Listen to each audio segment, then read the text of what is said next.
আসসালামু আলাইকুম ওয়া রাহমাতুল্লাহি ওয়া বারাকাতুহু।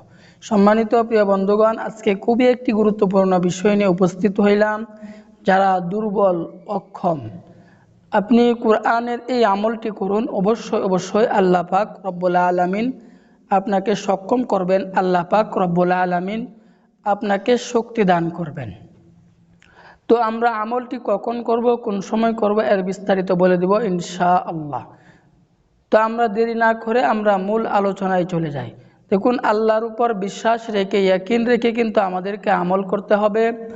আল্লাহ পাক রব্বুল আলামিন কোরআনে হাকিমের ভিতরে বলেন যে ওয়ানুনাজ্জিলু মিনাল কুরআনি মা হুয়া শিফাউ ওয়া রাহমাতুল লিল মুমিনিন, যে আমি মুমিনদের শেফা স্বরূপ এই কুরআনুল মাজিদ প্রেরণ করিয়াছি। এই কুরআনুল কারীম আল্লাহ পাক মুমিনদের শেফা স্বরূপ প্রেরণ করিয়াছেন। এই কারণে আল্লাহ পাক রব্বুল আলামিন অন্য জায়গায় বলেন যে লা তাকনাতু মির রাহমাতিল্লাহ, আমার রহমত থেকে কখনোই নিরাশ হয়ে যেও না।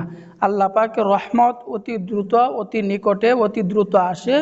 এই কারণে আল্লাহর উপর ইয়াকিন রেখে, বিশ্বাস রেখে যদি আমরা আমল করি, তাহলে অবশ্যই আল্লাহ পাক রব্বুল আলামিন আমাদেরকে সক্ষমতা করবেন। আল্লাহ পাক রব্বুল আলামিন আমাদেরকে শক্তি দান করবেন।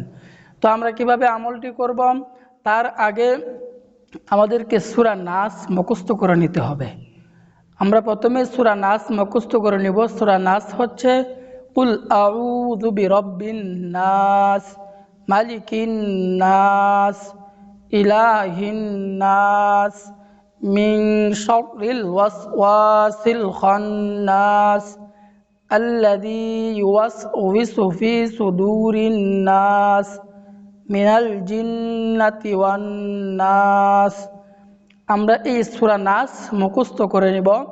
এরপরে পবিত্র স্থানে একটি বসবো, পাক পবিত্র হয়ে পবিত্র স্থানে বসবো।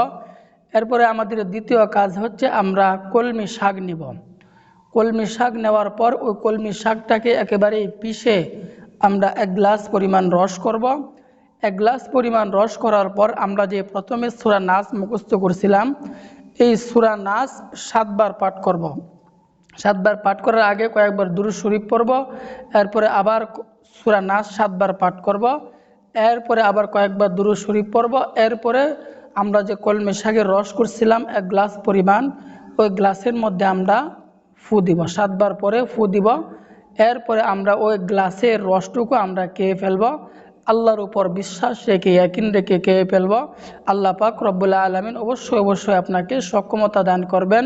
সমস্যা যেহেতু আপনার, রিস্ক আপনাকেই নিতে হবে। কে কি বলল সেদিকে আপনাকে কর্ণপাত করলে হবে না। অথবা আমরা সূরা নাস 7 বার পাঠ করে প্রতিদিন সকালে রসুনের 1টি কোয়া নিব, অথবা বিকালে 1টি কোয়া নিব। অর্থাৎ সকাল বিকাল 7 বার সূরা নাস পাঠ করে রসুনের 1টি কোয়া আমরা সকালে খেয়ে ফেলব খালি পেটে, অথবা বিকালে খালি পেটে আরেকটি রসুনের কোয়া খেয়ে ফেলব। আল্লাহর উপর ইয়াকিন রেখে, বিশ্বাস রেখে খেয়ে ফেলব। আল্লাহ পাক রব্বুল আলামিন অবশ্যই আপনাকে শক্তি দান করবেন। অবশ্যই আল্লাহ পাক রব্বুল আলামিন আপনাকে সক্ষম করবেন। আল্লাহ তাআলার কাছে চাইলে, আমার যত সমস্যা আছে আল্লাহ পাকের কাছে চাইলে, অত্যন্ত কাজ দিলে, যদি চাই আমরা কাজ দিলে চাইলে আল্লাহ পাক রব্বুল আলামিন অবশ্যই বান্দাকে দিবেন। কারণ তিনার কাছে চাইলে তিনি অত্যন্ত খুশি হন। আর দুনিয়ার মানুষের কাছে চাইলে দুনিয়ার মানুষ অত্যন্ত বিরক্ত হয়, রাগ করে। আল্লাহ পাকের কাছে চাইলে তিনি অত্যন্ত খুশি হন। এই কারণে আমরা আল্লাহ পাকের কাছে কাজ দিলে আমরা চাইব অবশ্যই আল্লাহ পাক রব্বুল আলামিন দিবেন। আল্লাহ পাক রব্বুল আলামিন আমাদের সকলকেই বুঝার, আমল করার তৌফিক দান করুন। আমিন।